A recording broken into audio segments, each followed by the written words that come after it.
Eu tentei fazer um breve resumo de muitos anos de história, muitos anos de acontecimentos, né? Então, eu espero que ajude vocês a entenderem um contexto, que esse que é o objetivo, né?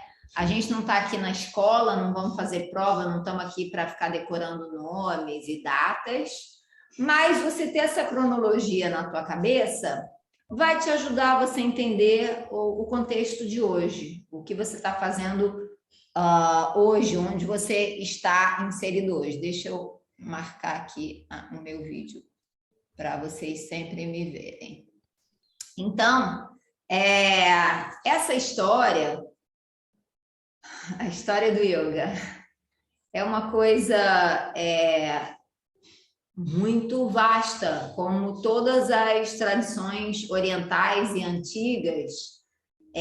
Tem uma vastidão grande de acontecimentos históricos, de datas de conhecimentos, e aí, para você, o importante é você entender, a gente já sabe, tudo isso veio de um continente chamado Índia, no nosso planeta, lembrando que, pelo fato desse conhecimento ter sido revelado, ou recebido, ou entendido na Índia, ele sempre foi voltado para toda a humanidade. Então, muito importante a gente entender que, pelo fato de nós não sermos indianos ou hindus, nós não estamos excluídos desse conhecimento, ou dessa prática, ou dessa tradição. Imagina que essa tradição é uma tradição planetária. No caso, em algum lugar do planeta, territorialmente falando, ela teria que acontecer em algum lugar. No caso, aconteceu no Vale do Indo, que era um nome antigo. Os nomes antigos da Índia. A Índia também se chamava Bharata, era outro nome para a Índia. Daí vem o Mahabharata, a grande Índia. O Mahabharata, esse grande épico que a gente falou, que dentro dele está o Bhagavad Gita, ele, então, era a história da formação da Índia como país. Então, era a grande Índia, grande Bharata. Maha é grande, né? Então, era esse o nome. E aí foi Vale do Indo, lá para 10 mil anos atrás, nas primeiras escavações ou nas primeiras descobertas de civilização humana, já começaram a aparecer indícios pelos historiadores e arqueólogos de civilizações acontecendo ali naquele lugar, escrituras também, registros, e aqui nessa nossa apostila você tem na primeira página um selo, uma imagem, que é a imagem de Pashupati, é o nome dessa imagem, está escrita aqui na apostila para você, que é uma imagem de 2.300 anos atrás, que foi encontrada no Vale do Arepa, não estou lembrando o nome do vale, eu não sei se eu escrevi aqui na apostila, não escrevi. Mas esse vale, dentro dessa cova, estava essa imagem. Então, aqui já eram os primeiros registros de que existia uma primeira noção de o que pode ser chamado de meditação, o que pode ser chamado de colocar-se em postura, porque essa imagem é uma imagem de Shiva, Pashupati. Ele era o nome é como se fosse São Francisco de Assis, nosso. Ele era o protetor dos animais. Nós veganos adoramos Pashupati. A gente adora todo mundo que protege todas as formas de vida. Então, esse Pashupati, ele era já chamado dessa forma, e aí essa figura escavada nesse vale, nessa cova, já mostrava uma pessoa em meditação, sentada em postura de meditação, com esse espécie de chifre na cabeça, que depois isso aqui se derivou para as imagens do que seria, então, o próprio Shiva, e era essa primeira imagem que você... Aqui já existia um primeiro indício de postura de meditação, ou a meditação em si, ou colocar-se. Então, é muito bonito, porque tem, então, aqui, a gente tem, então, um registro realmente que prova que essa civilização já estava começando a acontecer. E aí, palavra yoga, como está aqui escrito na nossa apostila. Todo mundo sabe. Alguém não sabe o que significa a palavra yoga? Sendo yud, que é a raiz da palavra, Yuji, que significa colocar junto ou unir. Também, quando a gente entrar nos Yoga Sutras de Patanjali, você vai ver que também tem o nome de ajustar-se, adequar-se, autoadequar-se. Digamos, um entrar no eixo, um trilho descarrilhado que volta para o seu próprio trilho, para o seu próprio eixo. Então, essa palavra já surgiu nessa época, bem antiga, porque o ser humano já nessa época, com esse grande contato com as forças do universo, já começou a fazer questionamentos em outras... Vale do Katmandu? Não era Katmandu, não. Vê aí, a Nena está olhando o nome do lugar onde tinha o Pashupata, é um nome assim, areia, mas nessa época já existia um questionamento sobre a nossa existência, o sentido da vida, quem somos nós, todas as grandes perguntas da humanidade já começaram a ser colocadas nesse momento, principalmente o homem se sentindo muito fragilizado nesse meio hostil que era a natureza. A gente hoje, que a gente conseguiu, olha que interessante, a gente conseguiu de alguma forma sobreviver às forças antagônicas da natureza. São muitas forças, né, antagônicas.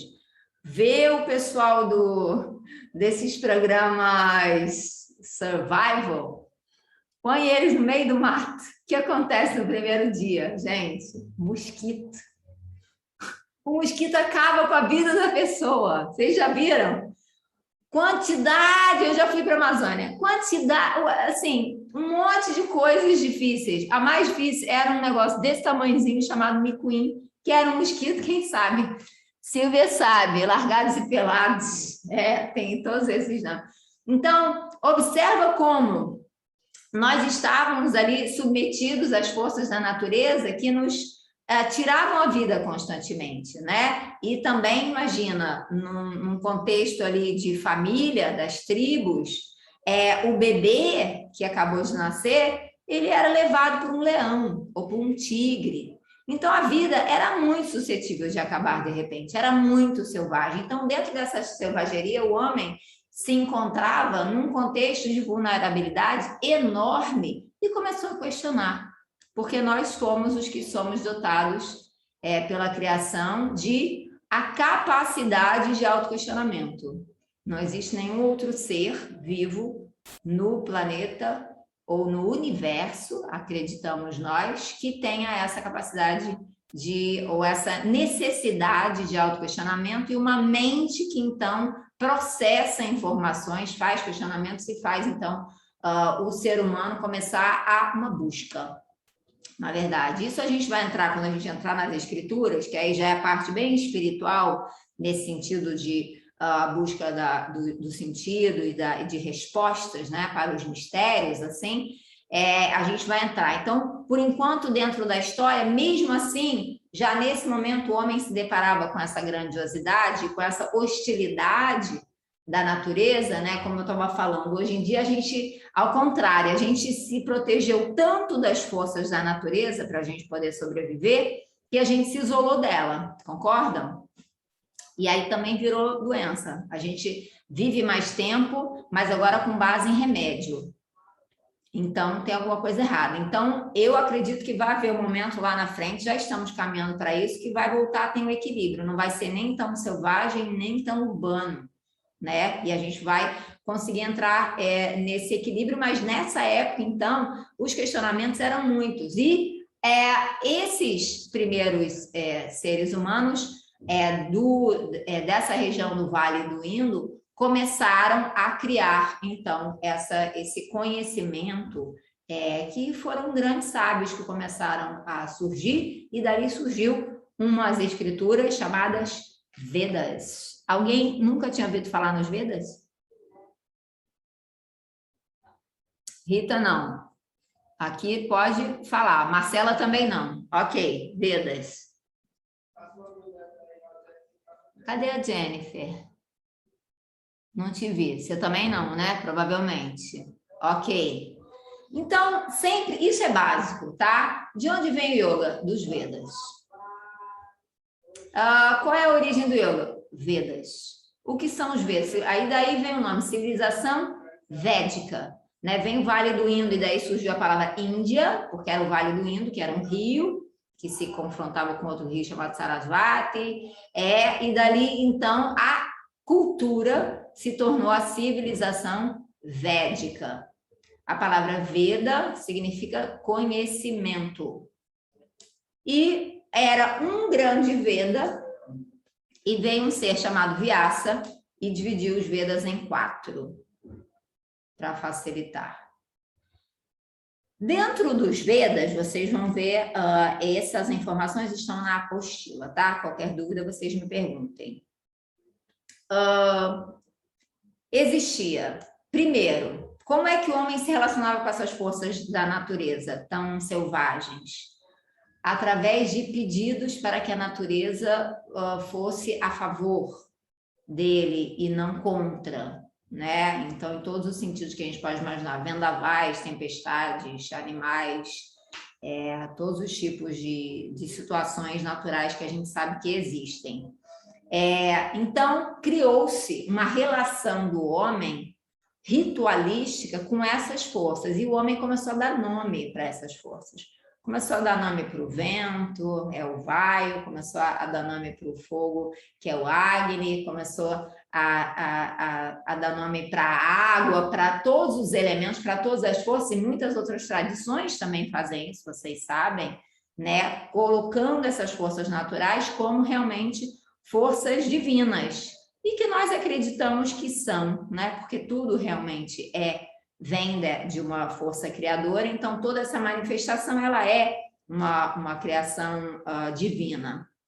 E nesse momento, o homem, com esses questionamentos, começou a criar rituais de oferendas. Então, o Rig Veda, principalmente, ele é muito ritualístico. Você vai encontrar lá muitos mantras, como fazer rituais para conseguir determinadas situações, melhorar algumas situações, ou conseguir algumas conquistas que o homem queira, que ele precise, etc., né? Então, vai buscar comida, então que encontre a comida, que nenhum animal o mate, ou qualquer situação de sobrevivência necessária, né? Então, dali vem os 4 Vedas, Samaveda, Atharva Veda, Yajurveda, Rig Veda. O primeiro foi Rig Veda, mais antigo de todos, muito conhecido, isso vocês têm que saber, tá? Rig Veda, 6.500 anos atrás. São os primeiros indícios de criação dos Vedas. Era, no início, transmissão oral, não existia a escrita, ou a escrita que existia, que surgiu lá na Suméria, lá para o lado lá do Iraque, fenícios, mesmo ela existindo, ela não era disseminada, ela era reduzida a só quem sabia, né? Alguns sábios que sabiam decifrar aqueles códigos escritos. Então, mesmo que já existisse a escrita, não era transmitido verbalmente, porque eles não tinham como. E aí, depois, mais para frente, eles começaram a escrever, então é muito bonito você ver. A gente pode botar uma foto lá no grupo também, os pergaminhos dos Vedas escritos em sânscrito lá muito bonito de se ver. É dito que é tanto conhecimento que se você pegar todos os Vedas escritos juntos e colocar num lugar, ele vai ocupar um quarto inteiro. Imagina, um quarto inteiro ocupado de livros. Seria o conhecimento escrito dos Vedas. Então, é muito bonito de ver. A língua é sânscrito, vocês sabem, é uma língua indo-europeia. É atualmente a língua viva mais antiga da história da humanidade. As outras línguas também antigas, que a gente conhece, aramaico e outras, elas já desapareceram, não estão em uso. E o sânscrito permaneceu. Isso também é muito bonito, a gente entrar em uma cultura tão antiga que ainda continua existindo, que ainda continua viva. Quem vai estudar Ayurveda, medicina indiana, todas as escrituras da medicina indiana estão em sânscrito. Todos os mantras estão em sânscrito. E a língua falada nas ruas da Índia é o Hindi. Apesar de todas as regiões da Índia têm os seus dialetos. Então, em uma mesma região tem 2 dialetos. Aí tem a língua, o dialeto principal, que não é dialeto, eles chamam de língua, né? Karnataka tem o Kannada, Maharashtra tem a sua língua, e por aí vai. Mas o Hindi, ele, digamos que ele abarca. O Hindi seria uma modernização do sânscrito. Se você escrever, ele é igual, mas quando fala é diferente. Tá? Então, o sânscrito se preservou como uma língua, sendo a língua que é para o conhecimento. Olha que bonito. Imagina a gente preservar uma língua. Ela não tem palavras, entre aspas, negativas. Ela não tem palavras deturpadas, ela não tem palavras de baixo valor, por exemplo, ou de insulto. Então, ela só é usada para a medicina indiana e para rituais, mantras. Então, todas as posturas são escritas em sânscrito, toda a parte espiritual é transmitida em sânscrito. E isso é muito bonito, você entrar em contato, né? A gente saber que está entrando em contato com algo assim, porque então preservou-se, quem acredita aí, né, em vibração, em energia, preservou-se uma energia ali imaculada dessa transmissão através desse idioma, certo? Vamos seguindo aqui pela apostila. Eu falei dos Vedas. Os outros Vedas tinham o que é chamado fórmula mágica, além dos rituais que eles faziam para as divindades. Aqui eu coloquei os nomes de algumas divindades, ó, vocês vão ver. São nomes bem antigos, tá? É realmente algo bem da civilização védica, bem antiga, mas que você ainda, hoje em dia, vai ouvir. Por exemplo, o que eu botei aqui por último, o Rudra, ele depois se tornou Shiva. Tá? Então, tem algumas divindades que nesse início tinham um nome, digamos que era um momento arcaico dos Vedas, e depois se tornou Shiva, por exemplo, e outras divindades também. Então, existia mantras para as divindades, existia fórmulas mágicas, existia dentro dos Vedas a parte de medicina, existia saúde, e existia as orações e a transmissão do conhecimento. O que acontece é que, no final, com a evolução da humanidade e das mentes, os questionamentos aumentaram. Então, já não era mais, nessa época, a gente poderia dizer que a realidade entre eles era dual. Ou seja, eu aqui individuada aqui na Terra, nesse corpo, e Deus lá em cima, e Deus comandando algo que eu recebo aqui. Com o tempo, na evolução, surgiram novos textos que são parte dos Vedas, que já é o final dos Vedas, está na segunda página, que são as Upanishads. E as Upanishads, muito importante esse nome, vocês vão ouvir muito. As Upanishads, elas já seriam a parte mais espiritual de investigação da natureza do ser. Esse é o momento. Então, são os questionamentos finais do homem pelo homem, certo? E a relação do homem com Deus. Então, nesse momento das Upanishads, digamos que Esses seres que estavam nessa investigação começaram a perceber que existia uma divindade aqui dentro, que existia uma fonte aqui dentro, que existiam respostas aqui dentro disponíveis e que, se eu realizasse determinadas práticas, yoga, eu então conseguiria ir decifrando esses códigos internos e eu iria obtendo respostas e eu me sentiria uma pessoa mais integrada e mais em paz, consequentemente, e finalmente mais feliz. Né? A palavra felicidade, que é Ananda, em sânscrito, ela nada tem a ver com a felicidade que é vendida hoje em dia no nosso tempo de mercado. Né? É um auto-engano nosso a gente entender felicidade estando depositada em tudo aquilo que é passageiro. Então, a felicidade da qual se fala o tempo inteiro no yoga é a felicidade permanente, é a felicidade inerente a cada ser. E aí poderia já ser aqui o nosso próprio estado de divindade, né? Essa união. Então, já seria esse momento da comunhão. Yoga também é comunhão. Então, seguindo aqui a apostila, eu vou pegar algumas frases. Vamos voltar lá para a parte 1, para a gente se inspirar aqui com a frase do Rig Veda, tá? A primeira frase aqui da apostila: ó homem que procuras a verdade e a sabedoria, abre os braços e deixa que o conhecimento chegue a ti de todas as partes.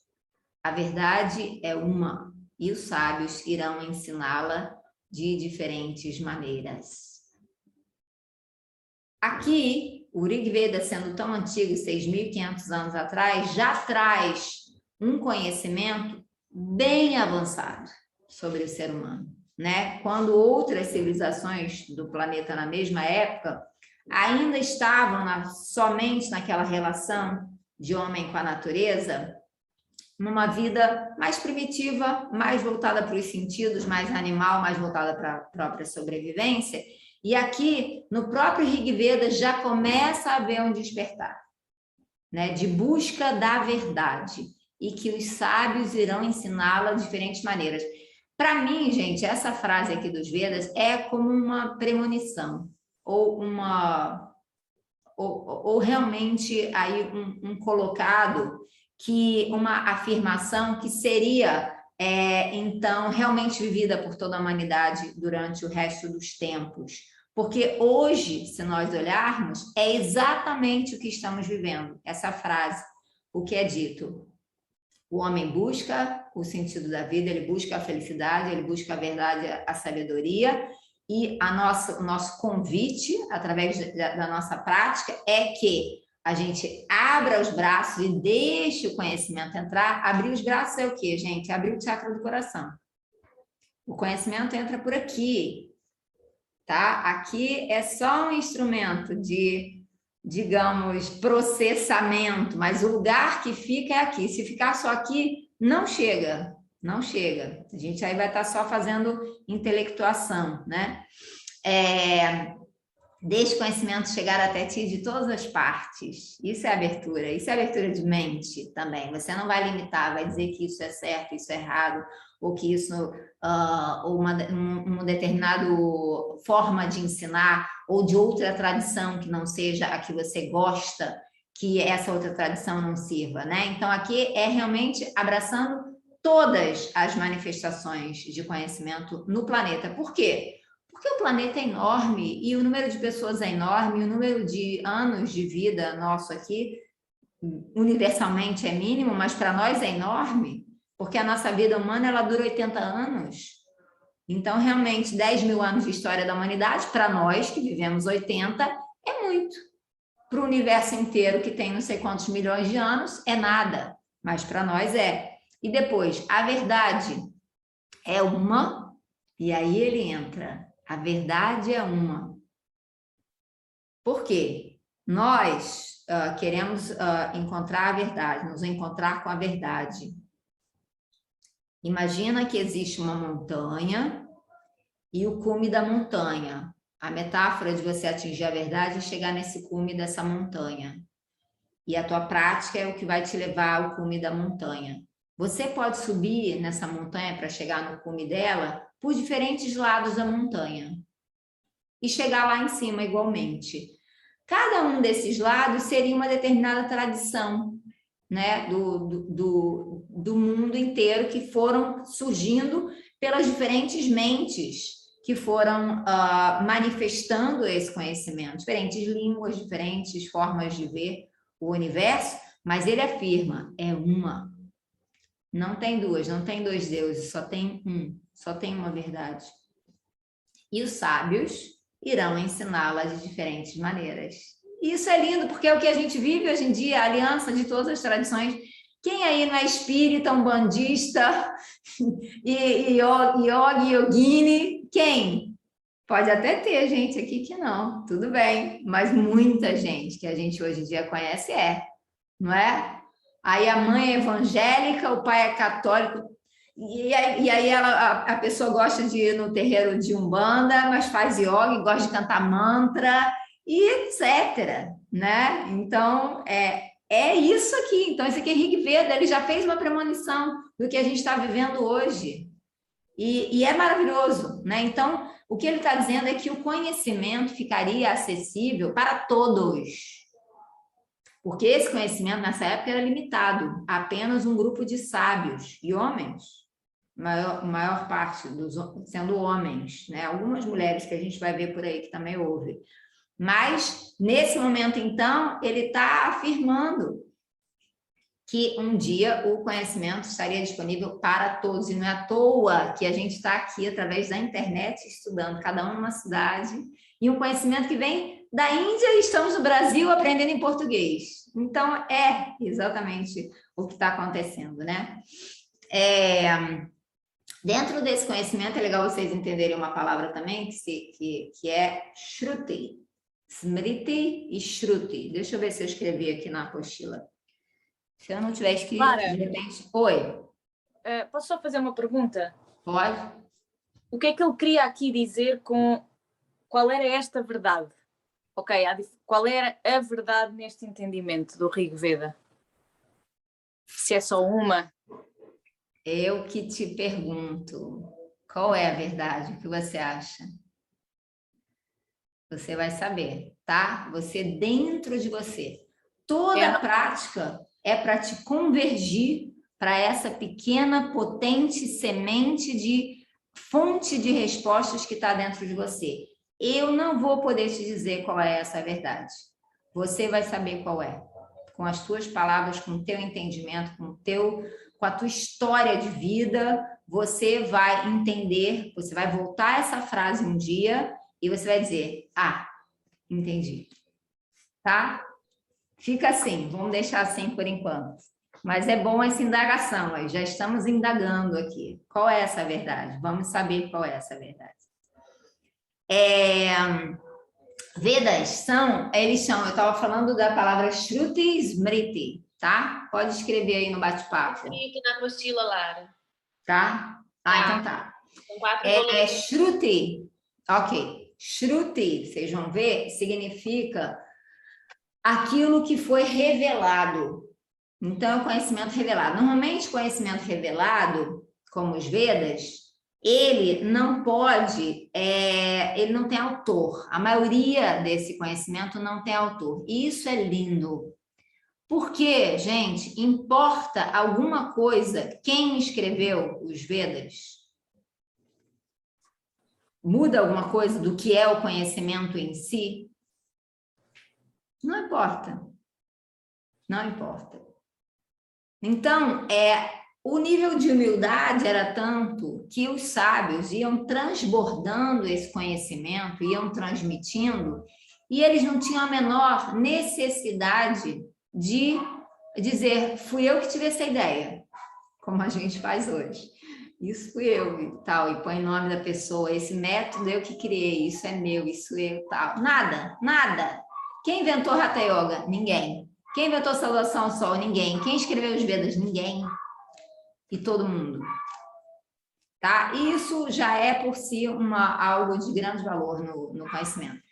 Claro que há sábios muito conhecidos, porque fizeram algo tão determinante que então foi necessário nomear o nome daquele sábio, mas ele em si não se autodeclarou dono de nada. Isso foi colocado depois. Assim como Jesus Cristo nunca se nomeou dono do cristianismo ou Bíblia. Não, né? Foram os homens que fizeram isso depois. Os sábios por si simplesmente revelam um conhecimento.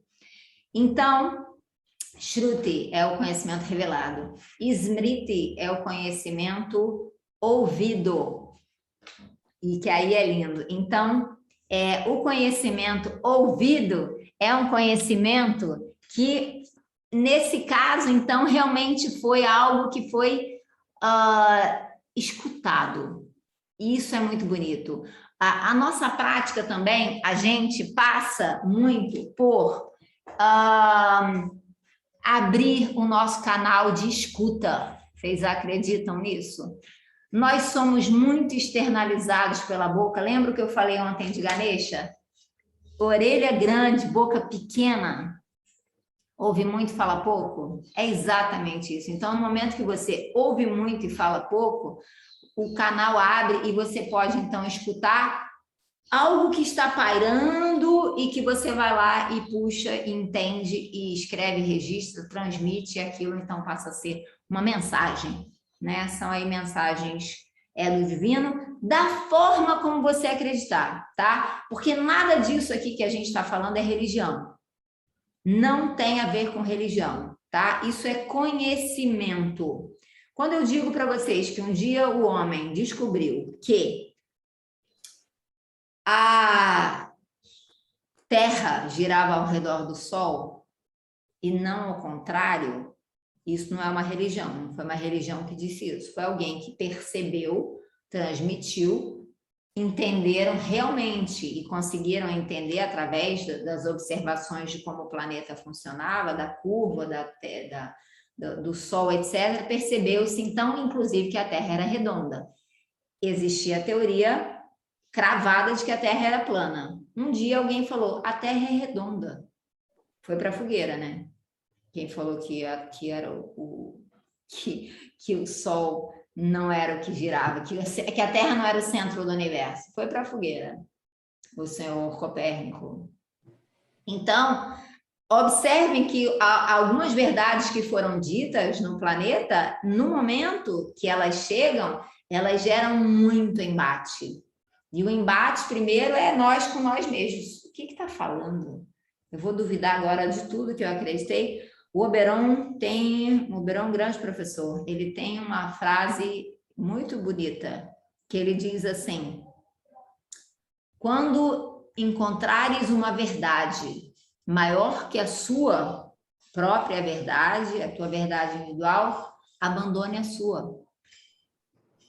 E isso vai acontecer com os estudos. Você vai começar a perceber outras verdades e a perceber que aquilo que você acreditava ser o que era algo limitado, era algo parte de um condicionamento da tua formação, da tua vida ali socialmente falando, da tua condição, da tua criação, muitas vezes, né? Então, eu falei ontem que seria uma desformação, porque essa desconstrução de todos esses condicionamentos que nos foram colocados ao longo da nossa própria criação. Isso é lindo. Não é, mas eu não quero. Você vai pensar, eu não quero me desconstruir, eu estou bem assim como eu estou.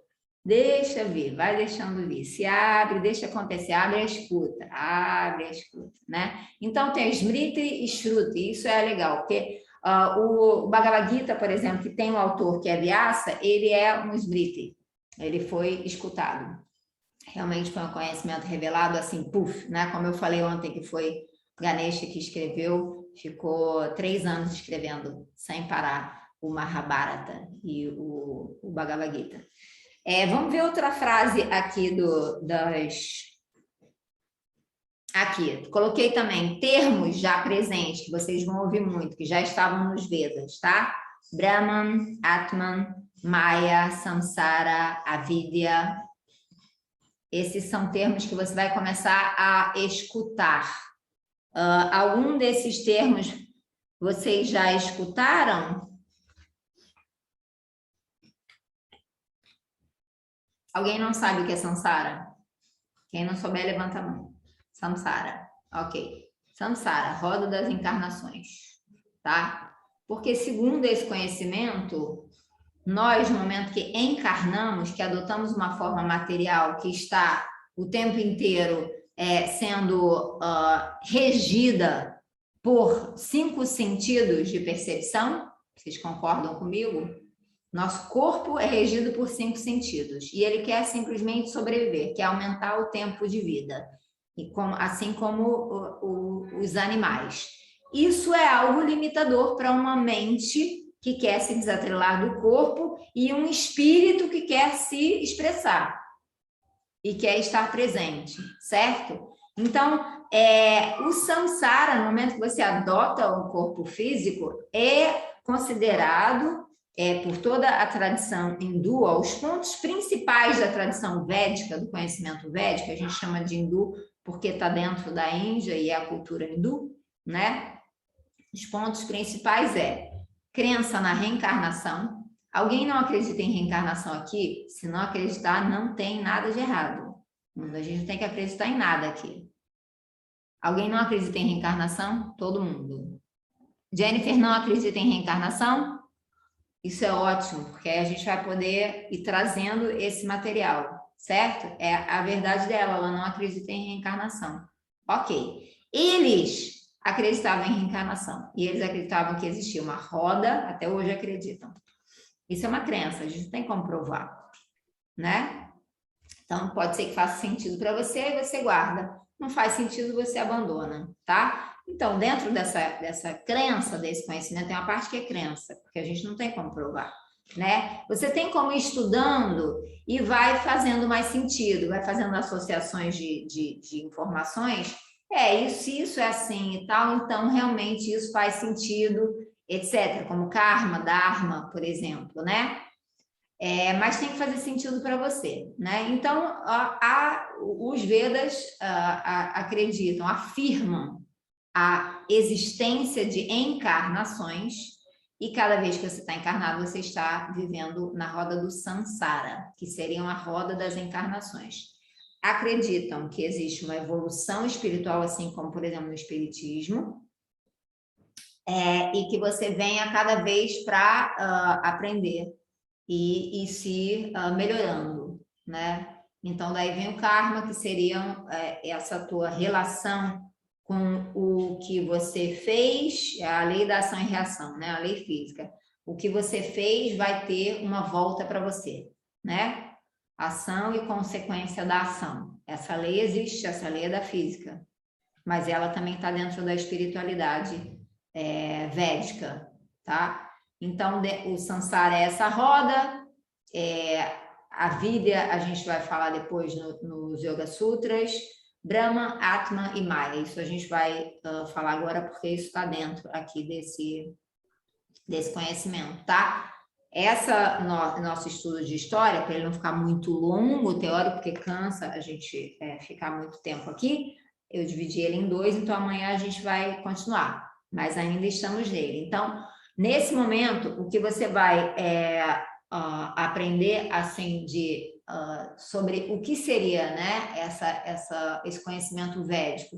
Então, a reencarnação e o que eles chegam à conclusão. No início existia uma visão dual, que Deus está separado e ele é algo que comanda a nossa vida. Depois, então, foram puxando ou sentindo Deus dentro.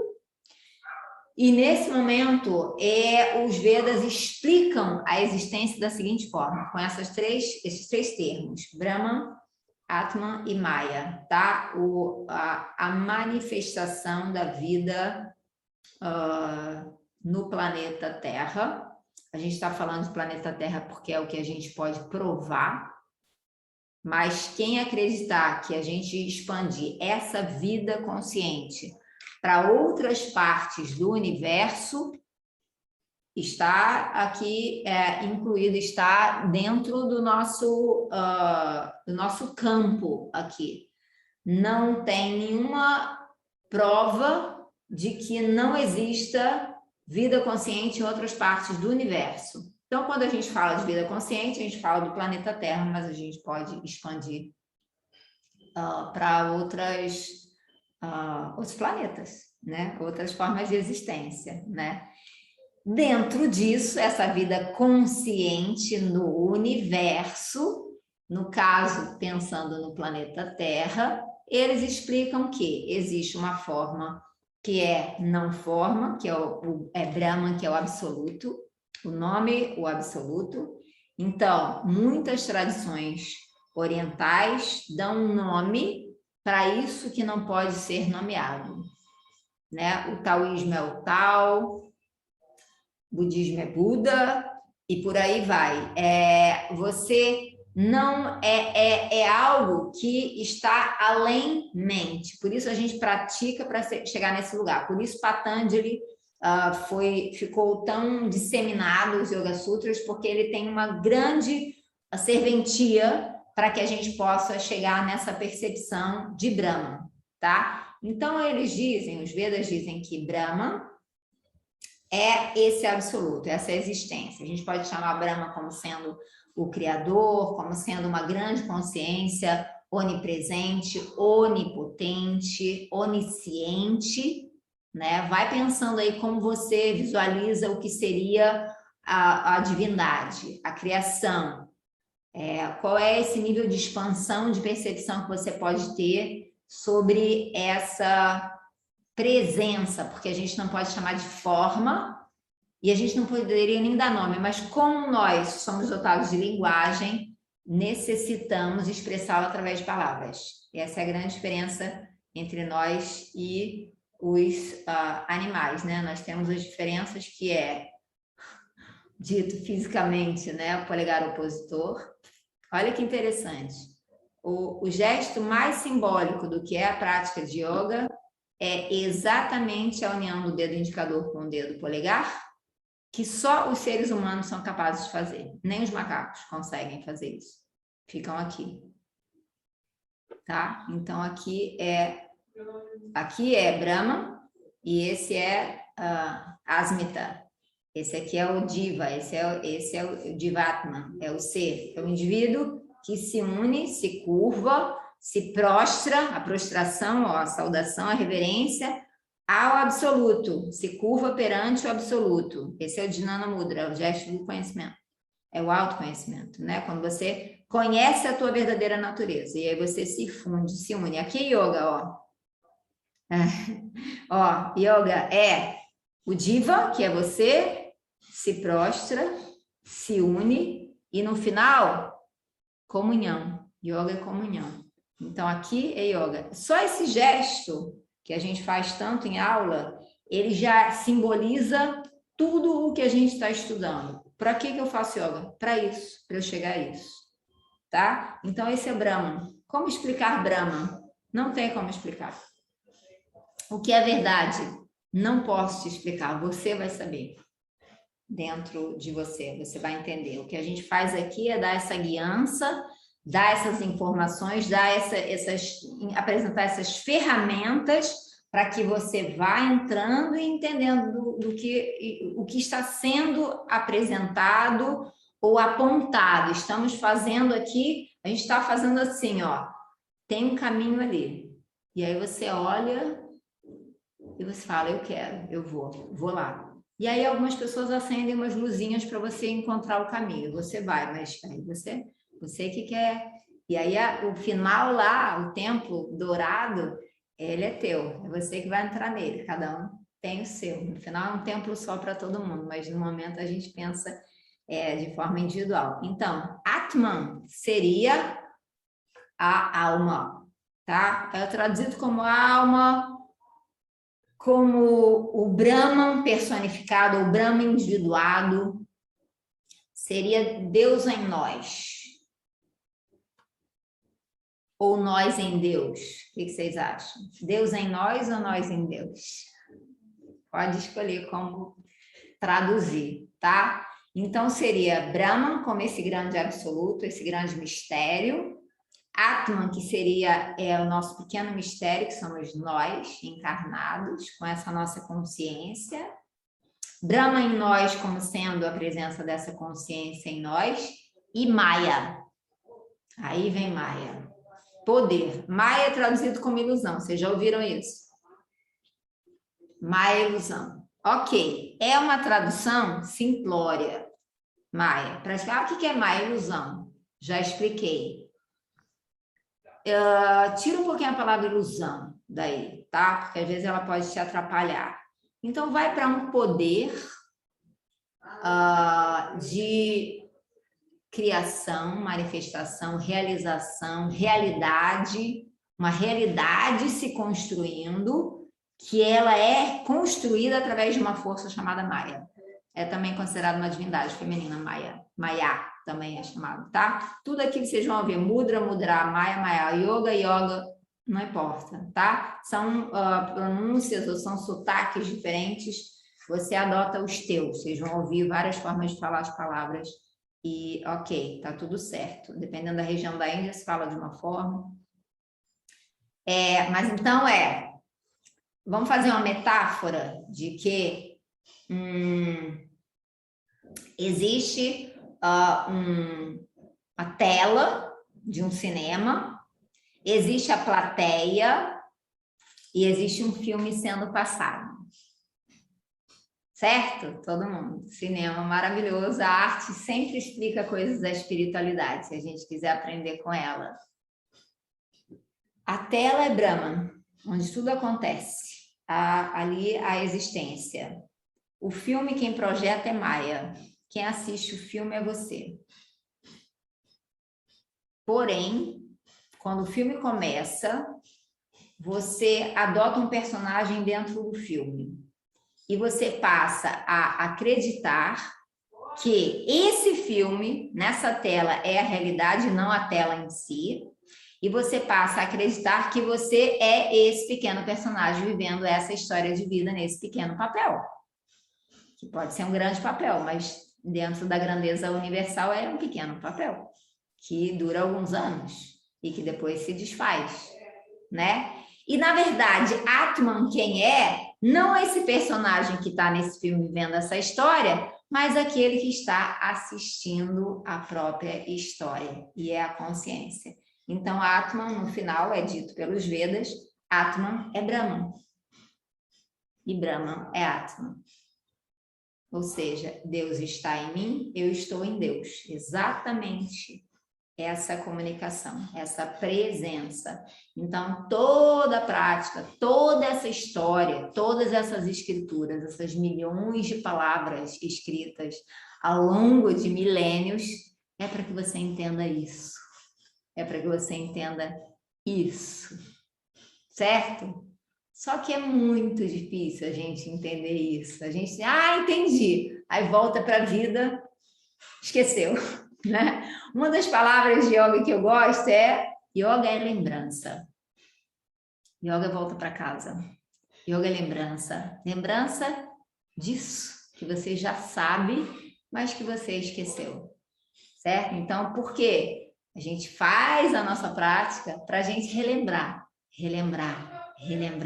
E aí essa relembrança, você amplia ela para onde você quiser. Porque você pode pensar, é lembrança de outras vidas, né? Alguém que já tem muita facilidade com asanas, com mantra, fala, mas de onde eu tirei isso? E aí a pessoa fala, isso foi de outras vidas, eu já vim com esse conhecimento. E é possível de ser, né? Ou não, eu estou aprendendo tudo agora, mas de uma forma super fluida, está entrando e está me fazendo muito sentido, né? Então, essa é a explicação, Brahma, Atma e Maya, tá? Para esse grande jogo divino, mas não vamos botar jogo como jogo, porque aí a gente pode achar que Deus está brincando com a gente, não é nada brincadeira, é tudo muito sério, apesar de ser muito leve e sério ao mesmo tempo. O que a gente está falando é a palavra drama, por exemplo, né, que é usada na dramaturgia, não no sentido de drama de algo ser dramático ou pesado, mas o drama a história acontecendo, a realidade acontecendo o tempo inteiro. A realidade está aqui acontecendo agora. Enquanto você está aqui olhando para essa tela, um monte de coisa está acontecendo em volta de você, um monte de coisa está acontecendo dentro do teu corpo que você nem é capaz de perceber, e um monte de pensamentos estão passando. E o tempo está correndo. Então, tudo isso é essa grande Maia, essa grande realidade acontecendo, tá? E o nosso trabalho aqui é você dar um passo atrás e você se tornar esse espectador e entender que filme é esse, tá? Isso foi falado lá atrás e até hoje a gente continua estudando para a gente poder... Esse entendimento, ele é a grande fonte de felicidade, segundo os Vedas. Ananda, felicidade, tá? Eu vou só citar um pouquinho aqui as Upanishads, para a gente continuar na ordem aqui da nossa apostila. Tem ainda bastante coisa para a gente falar. Ok. Vamos lá para a página 4, antes de eu fazer as citações, para a gente pegar aqui um resumo cronológico, tá? Só para vocês terem aí uma ordem na cabeça. É bom, porque às vezes é tanta informação, gente, que a gente fala, hein? Né? É comum. Vamos lá no quadrinho ali em cima? Darshanas, tá? Os darshanas aqui nesse quadrinho. 6 darshanas, 6 formas de ver a existência, a humanidade, a criação, o cosmos, a vida, cosmovisão, cosmogenia. São 6 na Índia. A palavra darshan é visão. 6 formas de ver, tá? Todas essas são chamadas 6 darshanas porque elas estão inseridas dentro da cultura védica, do conhecimento védico. Então, essas 6, o budismo não está aqui, por exemplo, tá? Que também surgiu na Índia. Essas 6, elas acreditam ou creditam os Vedas, as escrituras Vedas, como sendo a fonte do conhecimento que te leva à verdade. Certo? Então, elas 6 aqui têm os Vedas como base. Não interessa todas elas para a gente, só nos interessa 3 delas, tá? Vaisheshika, Nyaya, Yoga, Sankhya, Vedanta, Mimamsa, tá? A gente vai ficar com Yoga, Vedanta e Sankhya. E a gente vai falar deles ao longo da nossa prática. Mas observem que aqui, Yoga é tão importante de Patanjali, Yoga Patanjali, que foi colocado como um dos 6 darshanas importantes ali de cosmovisão, certo? Está lá mencionado que é Patanjali, está em inglês, é a prática da meditação, e Samadhi, que é esse estado de mente realizada, mente desperta, assim como uma mente búdica, a gente poderia falar, para a renúncia. A renúncia aqui é no sentido da liberdade, né? Kaivalya, a libertação desses condicionamentos que nos aprisionam e não nos permitem ver que estamos assistindo um filme, que somos esse Atma, etc., né? Essa renúncia é para você chegar a essa visão de você mesmo, né? E a visão da realidade. Então, isso daqui a gente vai voltar a falar. Isso é muito importante dos 6 darshanas. Vocês vão escutar muito quando forem fazer outros cursos, assistir alguma palestra, etc. Isso vai ser mencionado.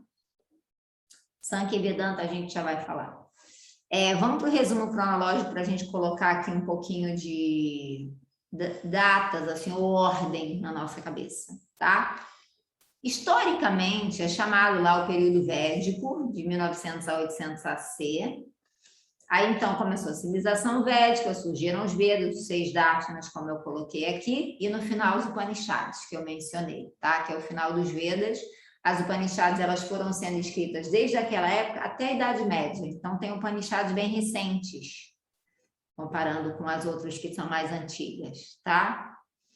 Aí depois, na Índia, veio outro período histórico que é chamado épico purânico, que é um período que então surgiram essas escrituras mais específicas, com histórias, com personagens, com divindades, já não era só o conhecimento em si sendo transmitido, né? Então, o Bhagavad Gita, como eu mencionei, o Ramayana, em português, que é a história de Rama, Puranas, eram várias lendas com várias divindades, tá? Então, ali é uma centenária de divindades, que vocês vão ver, da mitologia. Aqui já seria mitologia pura. Conta a história das divindades.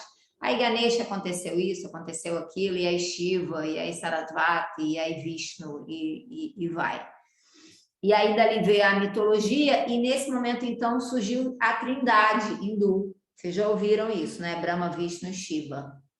Todo mundo já ouviu o nome da trindade hindu? Chamada Trimurti, em sânscrito. Murti é forma, é uma imagem, uma forma. Trimurti são as 3 formas, né? Em várias tradições existe a tríade, né? Catolicismo, cristianismo, Pai, Filho e Espírito Santo. No taoísmo, é a tríplice transparência, são 3 figuras também. Aqui, no caso, é representado Brahma, Vishnu, Shiva. Então, o número 3, né, que a gente falou também do tridente, o Trishula de Shiva, ele também representa esses 3, né? Então, é bonito porque o nosso mundo ele é dual, nós, inclusive, poderia existir, o ser humano, ter sido feito com 3, 4 tipos de sexo, de gênero. Foi feito só 2, né? Originalmente, homem, mulher. As pessoas todas nascem ou homem ou mulher. Então, aqui seria essa dualidade. E existe uma terceira, que é a que une. E que aí entra numa comunhão, tá? Então, pensa só nisso, assim, nesse 3 como 3, que é o 1. Tá? Da forma como você sentir. E esse 3, que nesse caso aí é representado pela Trimurti, Brahma, Vishnu e Shiva, eles já eram divindades, e então, no determinado momento do brahmanismo, eles foram organizando para que fosse colocado esses 3, explicando algo sobre o ser humano. Então, vocês já ouviram, Vishnu é o conservador, Shiva é o destruidor e Brahma é o criador, tá? Eu acho um reducionismo, mas tudo bem, esses 3, porque Shiva é muito mais do que somente o destruidor, Vishnu é muito mais do que o conservador e Brahma é muito mais do que o criador. Lembrando que Brahma não é Brahman, tá? É diferente, eles fizeram o mesmo nome, parecido. Brahman, com o H aspirado, Brahman, é o absoluto. É a existência, a onipresença, a onipotência, essa grande mente, essa grande consciência que está em nós também. Brahma, com A no final, é uma divindade, com 10 cabeças. Ele tem uma forma, o Brahman não tem forma. Então, essa trindade é também representando a própria física. Aqui se fala muito de física, aqui é muito científico esse conhecimento que a gente estuda. Tá muito embasado nas observações dos fenômenos naturais e que é física, leis da física. Então, nada se cria, tudo se transforma, a energia, a matéria não pode ser destruída, ela só se transforma em outra coisa, são leis da física que a gente estuda, e aqui então seria o tempo inteiro que algo se cria, algo permanece e algo se destrói, se dissolve para voltar a se criar. Esse não é um ciclo da vida? É o ciclo. Então aqui esse Trimurti é representando esse ciclo constante. E se você olhar as posturas, os asanas, também passam por esse ciclo. Você entra na postura, você constrói, você permanece, energia de Vishnu, e você dissolve para ir para outra, né? Então é bonito quando aparecem aí essas representações, sendo representações de várias partes da nossa prática. No caso aqui as posturas, a respiração, a gente também poderia dizer que existe a inspiração, a retenção ou a troca de uma respiração para outra e a exalação, o tempo inteiro essa tríade acontecendo, né? Então ela está muito presente. Depois, o período clássico, voltando lá na página 4, entram os Yoga Sutras e o Sankhya, que a gente vai falar amanhã, tá? E aí só no período medieval é que entrou o Tantra e Hatha Yoga. Até então não existia posturas, não existia assim oficialmente, com nome, etc. Já tinha aí uns protótipos disso, né? Como a figura lá do Pashupati, lá a imagem lá de Shiva na caverna, que já está numa postura de meditação, ele já está lá sentado em Sukhasana, né? Ou em Siddhasana, mas nesse caso aqui foi instituído Hatha Yoga como uma série de práticas para o corpo só na Idade Média. Isso a gente vai falar amanhã. E aí a gente vai fechar nosso dia de hoje lendo, então, algumas frases que estão na Upanishad. Primeiro, Upanishad, como está escrito aí, é sentar-se próximo ao mestre. Existia muito essa tradição de você se ajoelhar, sentar e o mestre começar a ensinar, porque era uma tradição transmitida de forma oral e de mestre a discípulo, chamado parampara. Então, muitas linhagens, hoje em dia, elas têm grande valor dado pelos devotos e pelos mestres, aquelas linhagens que não houve interrupção de transmissão de conhecimento. Quem foi o primeiro a transmitir o conhecimento? Mitologicamente falando, espiritualmente falando, Shiva.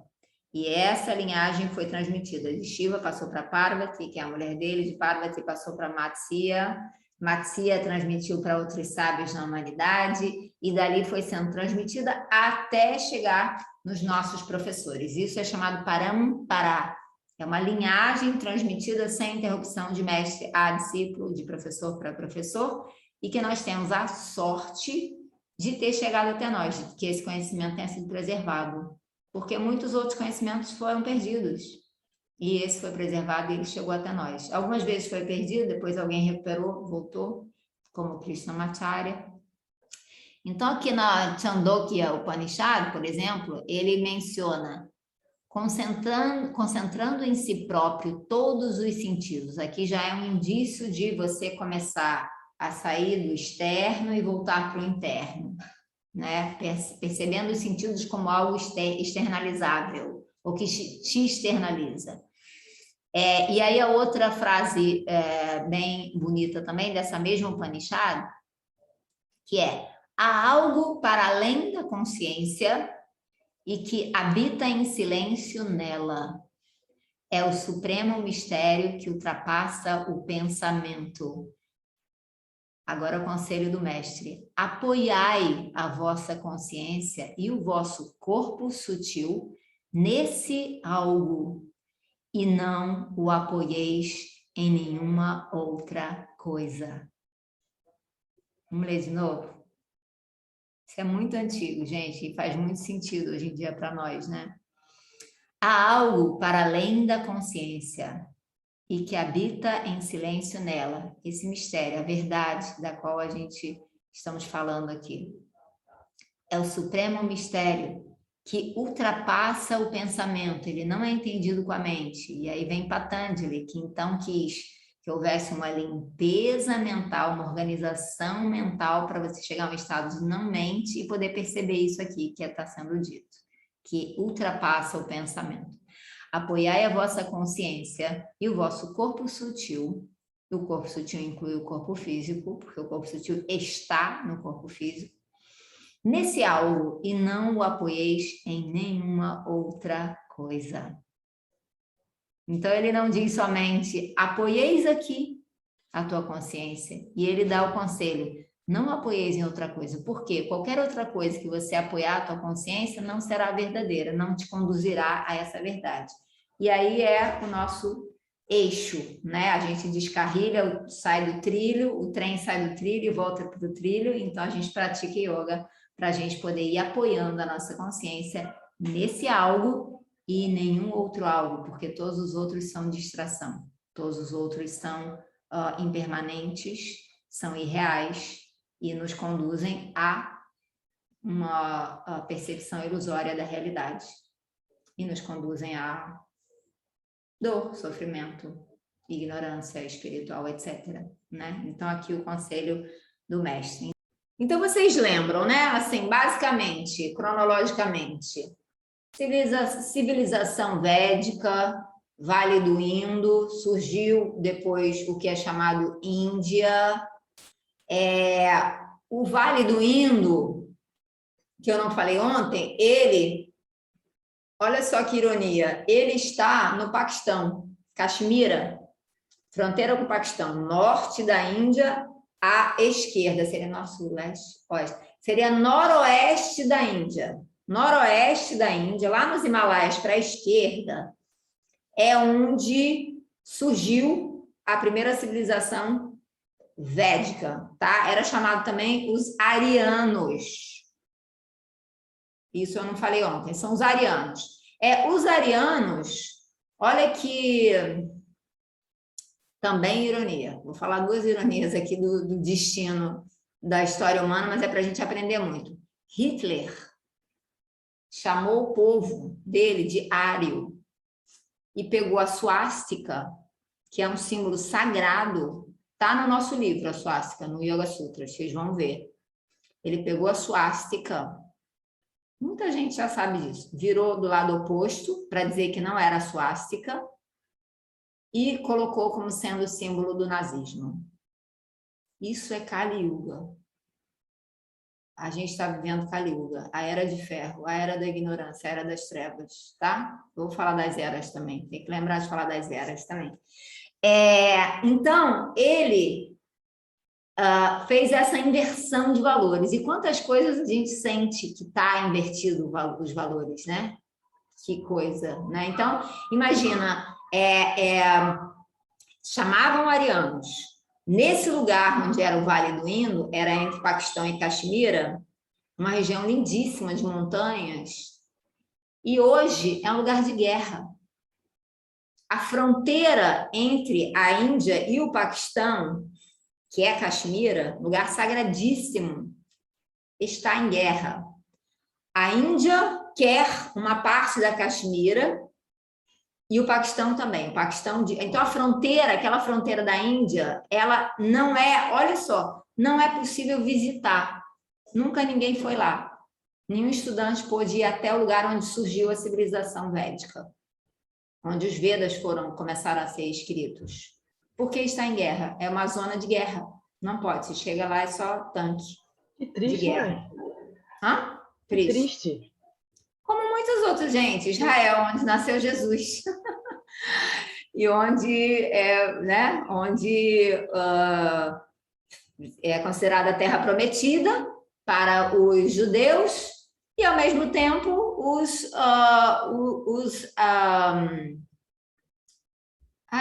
fala o nome do povo de lá, gente, pelo amor de Deus. Não se pode chamar os árabes. Os palestinos. A Palestina também, o povo árabe também considera que lá é uma terra sagrada para eles. Então, estão em luta e é onde nasceu Jesus Cristo, onde começou todo o conhecimento o homem, a figura humana que mais influenciou a história da humanidade.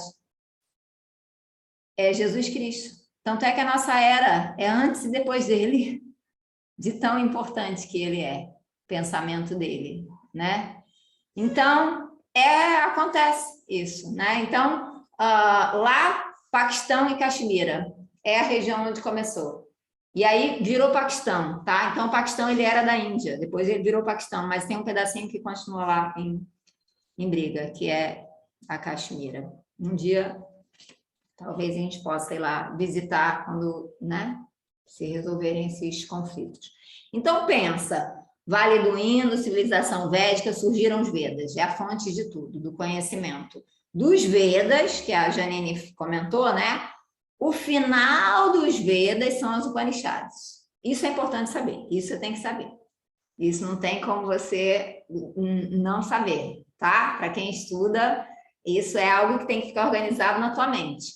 O final dos Vedas, Upanishads, são o nome dos textos. São dentro dos Vedas, mas são textos, digamos, que vieram depois, né? Fecharam os Vedas e aí vieram esses textos e eles são incluídos dentro dos Vedas, tá?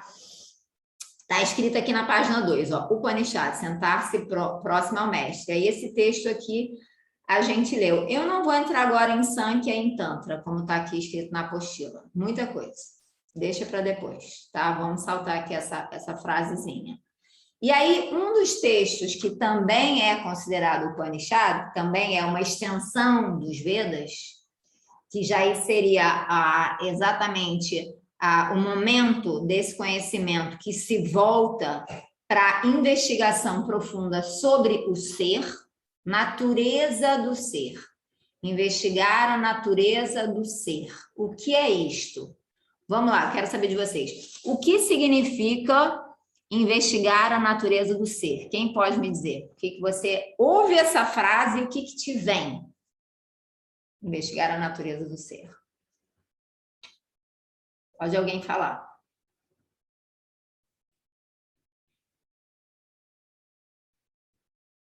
Quando a gente pensa em conhecimento... É saber de onde viemos, né? Não é isso? Seria mais ou menos isso? Pode ser. Tá entre os outros assuntos que a gente quer descobrir de onde viemos, para onde vamos, o que estamos fazendo aqui. Acho que é conhecer o... Peraí, vamos organizar. Marcela, Pode falar. Não, acho que conhecer o ser humano mesmo na sua completude, né? Isso. Tudo que envolve a gente estar aqui. Quem somos nós, né? Quem mais quer acrescentar aí? Investigar a natureza. A essência do ser. Não no sentido de onde veio só, mas o que compõe aquele ser. O que compõe. O que compõe o ser. Vamos entrar nisso, então, que é muito bom. O que compõe o ser. Quem mais?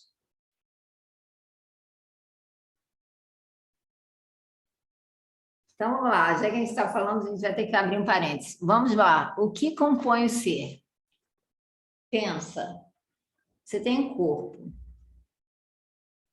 O que é o teu corpo? Pele, osso, músculo, líquidos, o cérebro, uma massa cerebral, o coração, a bomba do coração, etc. Vai mais para dentro. O que está dentro desse material? Aí você descobre, tem células. Tem as células de cada tecido. Aí você vai mais para dentro. Vai lá investigando a natureza do ser, põe lá o microscópio. Vê o que tem nessa célula. Tem mais coisas. A ciência foi descobrindo. Isso existe a vida inteira, só que a ciência não sabia. Soube agora, né? Há pouco tempo. Sei lá, 100 anos, 200 anos atrás. Olhou, microscópio. Tem outras partes menores. Vamos lá, o que é? Tem partículas. Dentro da célula tem partícula. Tem átomo, até o dia que foi descoberto o átomo. Tem pouco tempo isso, gente. Na história da humanidade, quando é que foi descoberto o átomo? 1940, quando tinham os equipamentos para se descobrir, né? Einstein, teoria da relatividade, tudo isso é muito recente, 1920, muito recente. Então, olhou, célula, partícula, agora a física final, que é chamada física quântica, 1950, por aí. Além do átomo, tem algo mais, tem subpartículas. Tem partículas mínimas, ínfimas. Deram nome, quark, quantum. E o que elas fazem? O que é? Aí olha. Elas se comportam como matéria e como energia. E elas se comportam como ondas. Olha como a gente vai chegando perto do mantra 1. Elas se comportam como ondas. A nossa menor, mais ínfima parte material, que é possível ser apalpada, pelo menos no microscópio, ela está lá, ela se comporta como uma onda sonora. Olha, os sábios já falaram isso, Vedas, 5.000 anos atrás, isso foi escrito nos textos. E agora a ciência descobre e prova, né? Então, no final das contas, o que você é? Um monte de partículas mínimas juntas em forma de onda, que alternam o seu funcionamento entre matéria energia. Matéria, energia. Tem essa oscilação. Quando o cientista lá no CERN, lá na Suíça, aquele laboratório lá super potente, olha para uma partícula tentando reproduzir o Big Bang e olha e vê que a partícula de fóton, então, ora, ele olha e fala, é onda. Quando ele olha de novo, é matéria. Quando ele olha de novo, é onda. Ou seja, é como um grande jogo divino de Deus não deixando a gente descobrir o todo. Porque nós, na nossa pequena mente, não conseguimos ter a dimensão da grande mente, que é Deus, certo? Então, o mistério continua. Os cientistas ficam loucos com Deus. Não conseguem. Agora dizem que tem o bóson de Higgs, que é, então, a partícula de Deus. Isso foi dito, mas depois eu fui estudar sobre o assunto e já um cientista falou que não...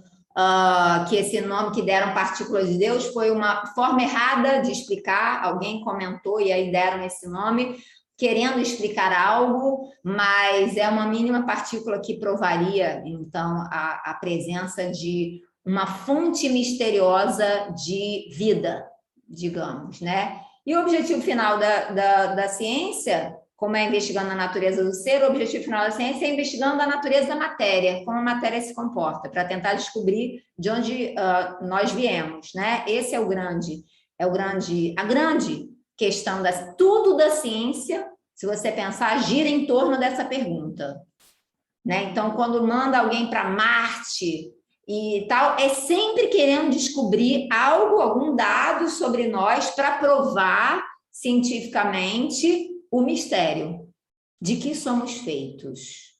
Só que ele está falando da matéria, ok. E no final das contas, a matéria ela se extingue, ela se satura, o assunto matéria se esgota e ele não responde. E você tem que ir para outros canais. E quais são? A espiritualidade. A resposta só se encontra na espiritualidade. Onde? Nas escrituras. Está dito. Eu considero que tudo está dito nas Escrituras, por isso a importância de estudar as Escrituras. As Escrituras responderam tudo, porém é necessário interpretar, né? Porque tem más interpretações das Escrituras. Então, aqui, no caso, a nossa apostila, um dos textos que veio explicar, que a gente vai entrar nele, por isso a importância, é o Bhagavad Gita. Como está aqui na apostila, na página 2, para vocês verem, né, aqui um pouquinho, um resuminho aqui do que contém o Bhagavad Gita, ele é considerado uma Upanishad, ele é considerado um desses textos do final dos Vedas, que foi incluído no final dos Vedas, tá? Ele é considerado conhecimento védico, e já aqui, nesse momento, investigação do ser, tá? Os Hare Krishna, por exemplo, se vocês conhecem alguém que é Hare Krishna, ele já vem o Bhagavad Gita de outra forma, como um pouco como algumas linhas veem Jesus como o único salvador. Os Hare Krishna vêm... Claro, eu até tenho um livro, um Bhagavad Gita aqui, de Chandramukha Swami, que ele é Hare Krishna, né? E o estudo que eu faço, já tem mais de um ano que a gente está nesse estudo, eu acho que não acaba esse ano também. A gente faz com ele e com o Yogananda. Eu tenho uma conexão muito grande com o Yogananda. E o Yogananda é pesado, né? A gente faz um estudo muito, e assim, é muito. E a minha conexão é muito com esse aqui, é muito intensa, assim. E é bem profunda, é um negócio, assim, que me emociona, assim, esses textos. E é um negócio intenso na vida da gente, assim. Eu lembro, assim, a primeira vez que eu estudei o Bhagavad Gita, eu saía da aula chorava. Eu chorava, fui lá abraçar minha professora. Tá chorando por quê? Não sei.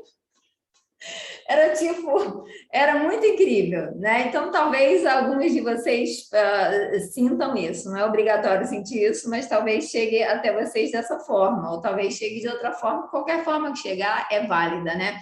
Mas, assim, é de uma beleza, né? Porque é um poema épico aqui, né? Como está escrito. O autor é Vyasa, e é o Senhor Krishna e o guerreiro Arjuna. É uma guerra entre Pandavas e Kauravas, como está escrito na apostila.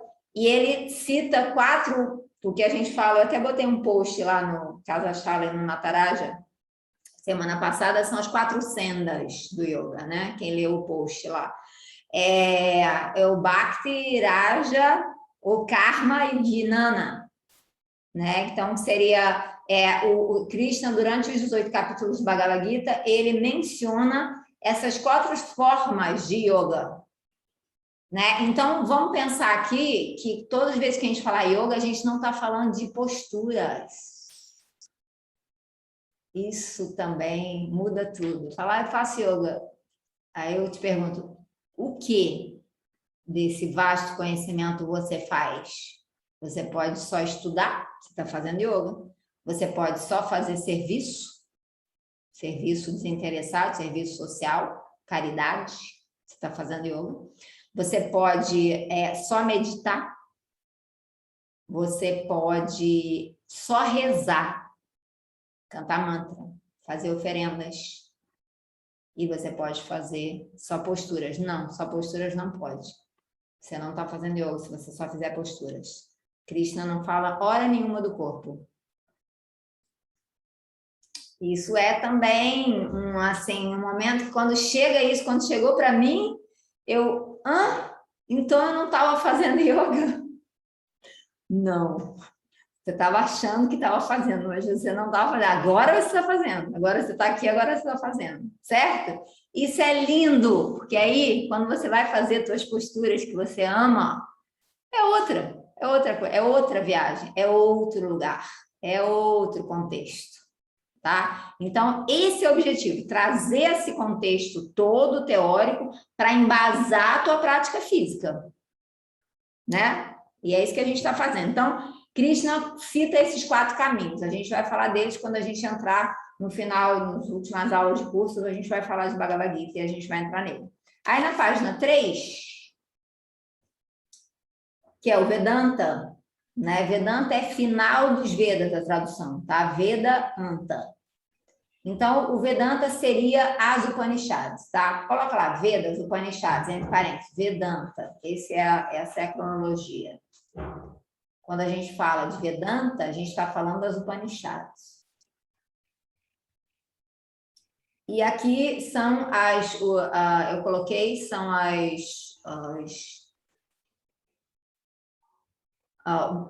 os termos Brahma e Satchidananda, tá? Satchitananda é um termo muito usado para se referir ao ser. Esse ser que a gente está investigando, a sua própria natureza, aqui é uma resposta de Vedanta dizendo, então, quem é esse ser?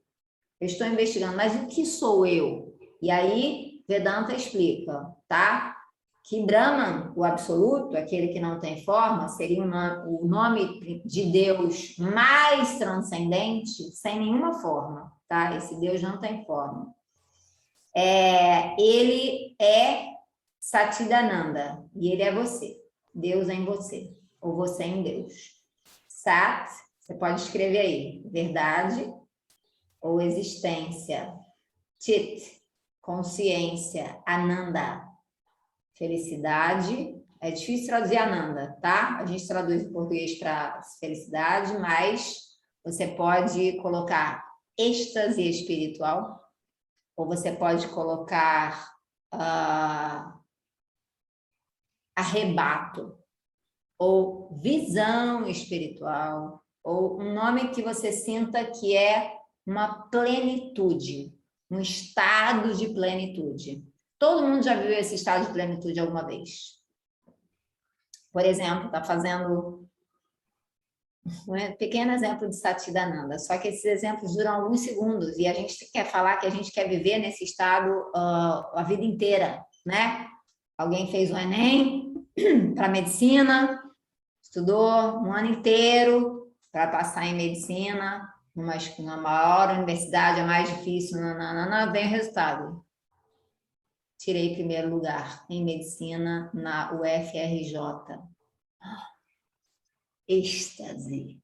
Consegui. Esse êxtase é Satchidananda, mas esse êxtase ele está atrelado a uma situação e depois ele vai diminuir. Porque aí você vai começar a estudar e vai ver como é difícil, e vai ficar até na dúvida se era isso que você queria mesmo.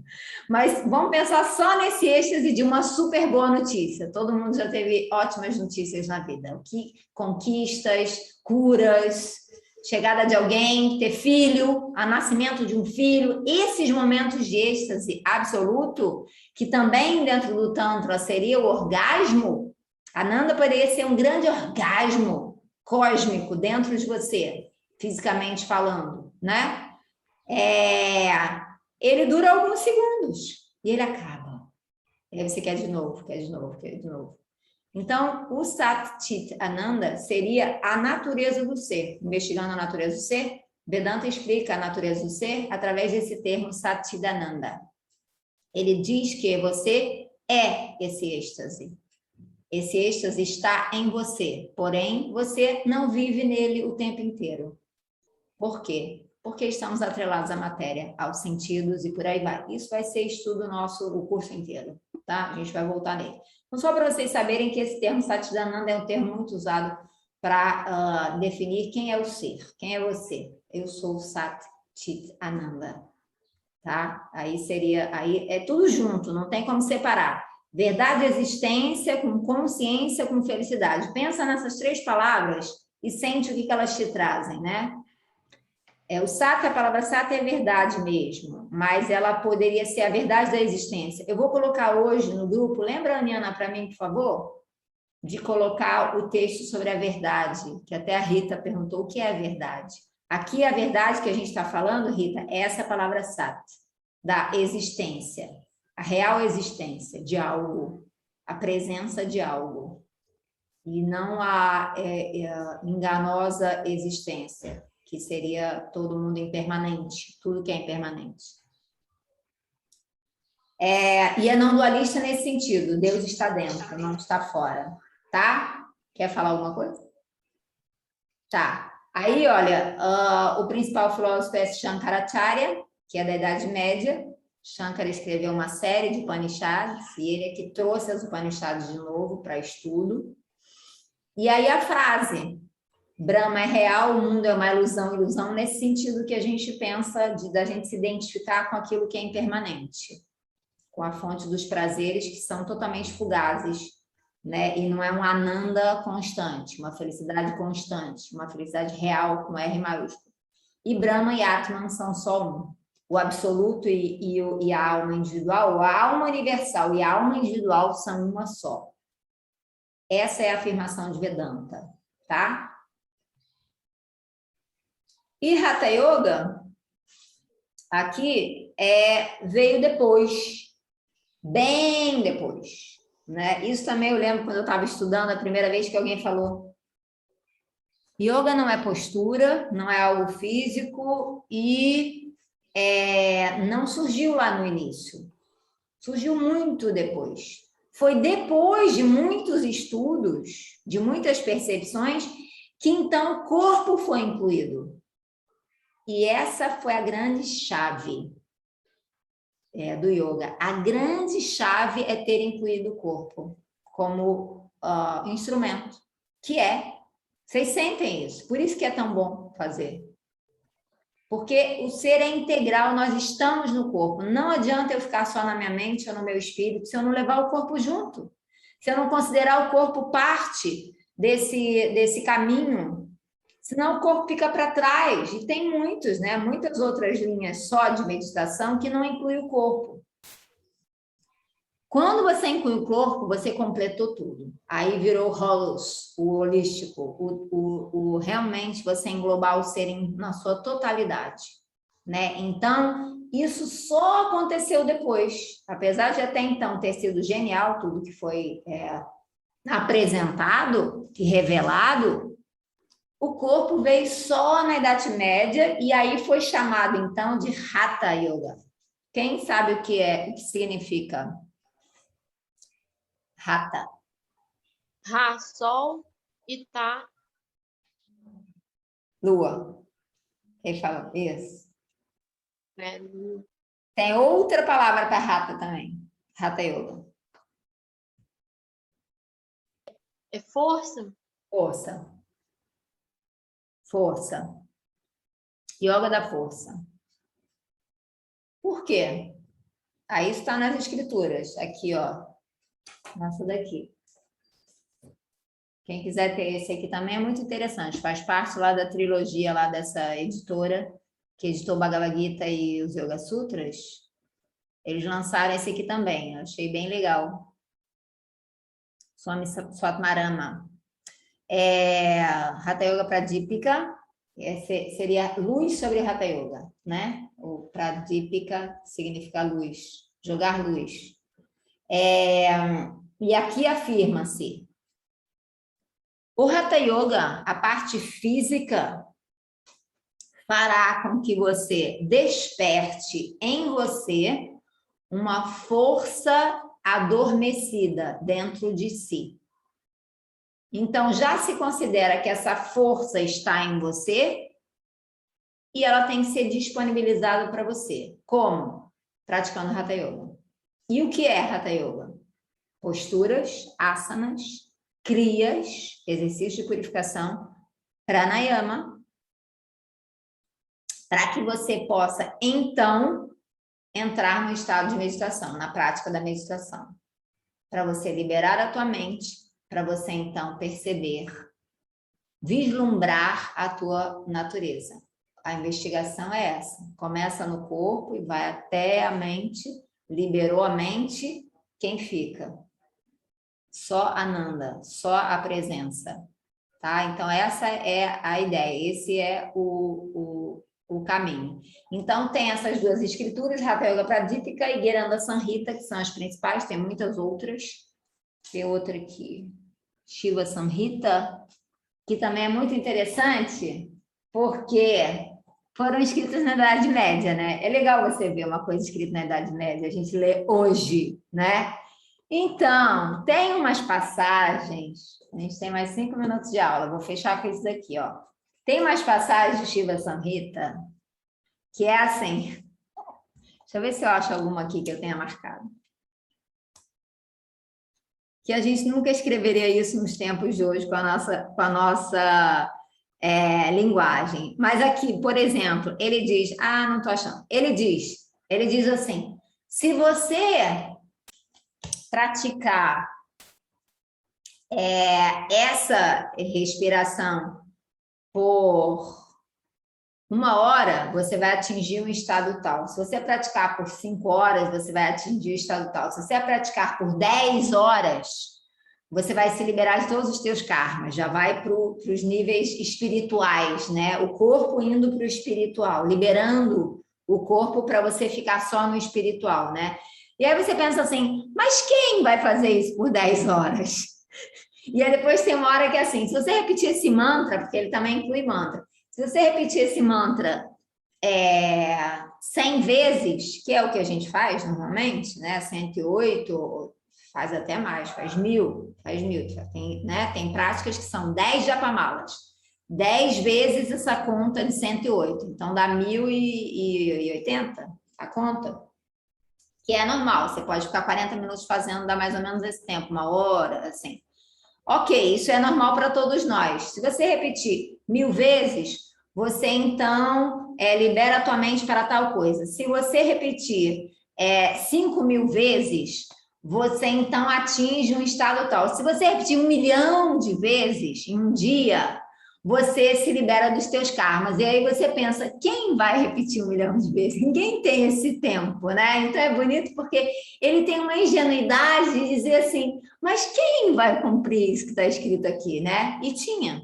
Eram os grandes yogis da época, eram os ascetas. O asceta é aquele que faz a renúncia, né? São os renunciantes, que existia muito nessa época, né? O conceito de eu vou me retirar para eu estudar somente com o meu professor, ia lá morar com o professor Shankara, esse que falou de Vedanta, escreveu muitos textos de Upanishads, os textos de Vedanta, era assim, tem uma imagem dele que a gente pode colocar também, era Shankara sentado, uma imagem pintada, né? E vários discípulos, ele sentado numa parte mais alta, numa floresta, eram os estudos da floresta, e os discípulos sentados ao redor dele, E as aulas, né, como a gente está fazendo aqui agora, que é um curso que você se inscreveu, que você pagou, que você se organizou e tal, não tinha nada disso, não existia dinheiro, não existia horário, simplesmente o aluno ia para a casa do professor e ficava lá o dia inteiro com o professor, esperando o professor falar alguma coisa, ensinar alguma coisa, né? Buda também foi assim, Jesus ia caminhando e ia vindo gente atrás, e aí ele parava, às vezes subia lá na montanha e falava, e aí recitava o Pai Nosso, e aí tal, e aí ia trazendo os ensinamentos, então era algo totalmente livre. Esses discípulos iam atrás do mestre, e na verdade faziam o mestre virar mestre, né? Quem faz o mestre virar mestre é o discípulo, o mestre jamais pode se auto-intitular mestre, e eu conheço alguns que fazem isso, conhecidos aí no nosso mundo, né? Eu sou mestre, aí dá um nome, eu sou mestre, não existe isso, tá? Inclusive o mestre, se for mestre mesmo, ele vai dizer, eu não sou mestre, ele vai falar o contrário. Porque o que é ser um mestre, né? Muito delicado você, assim, o que é? Vai lá, quem é mestre? Jesus é mestre, você está se comparando a Jesus? Ou a Buda, né? Esses são os mestres, né? O Lao Tse, Gandhi, esses são os mestres. Então, a gente falar que a gente é mestre é muito delicado, né? Muito arriscado. E então, nessa época, eles tinham essa capacidade de provar que o que está escrito aqui nesse livro era possível de ser praticado, de ser atingido esses estados de iluminação, porque eles só faziam isso o dia inteiro, né? E o nosso tempo não é esse mais. Nós temos uma vida inteira e temos algumas pequenas reduzidas horas para a gente realizar a nossa prática. Ok, vamos realizar com esse tempo que a gente tem. Não é por isso que a gente vai deixar de fazer, né? E vamos obter os benefícios. Mas você vai começar a observar na tua vida que algumas coisas você vai olhar e já não são tão prioridade assim quanto você olhava e enxergava e considerava, certo?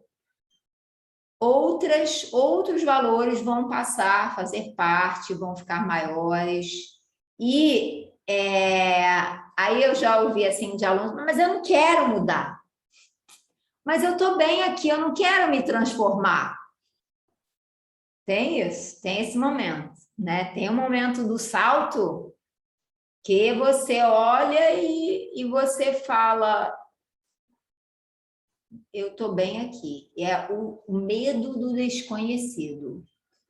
Mas na nossa vida, vários desconhecidos acontecerão e a gente vai ter que abraçar todos esses desconhecidos. E eles serão a grande fonte de algo que depois será muito conhecido de você com você e aquilo será vital na tua vida. E você vai perceber isso. Claro, com certeza você já viveu isso na tua vida em vários momentos. Momento de um frio na barriga, aqui eu vou, dou esse passo e depois que você deu, fala, era o passo. Então, isso é normal de acontecer. Então, a gente vai deixando a prática entrar e fazer parte da nossa vida cada vez mais, né? E é só benefício, só benefício.